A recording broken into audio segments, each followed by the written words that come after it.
సీతుల్లా బతుకుతున్నాం ఈ చిన్న గుడిసెలలో. కంటోలు బియ్యమే తింటూ ఉన్నాం మన ఏళ్ళ లేదోరయ్యో. కష్టాల్లో తోడున్న అందరికీ నా ఒళ్ళని కనిపిస్తలేనమ్మ కొందరికి కష్టాల్లో నేనున్నని.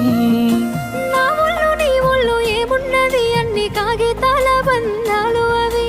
కాగితాలే జీవితాలనుకొని అయినోళ్ళనే వదులుకుంటారయ్యా.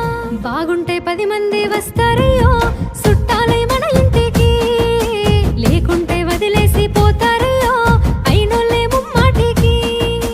చూస్తున్న చుట్టంత కళ్ళతోని జరిగేది నాటకమే. నా ఒళ్ళు మా ఒళ్ళు అనిపించేది చేత చెల్లేటి కాగితమే.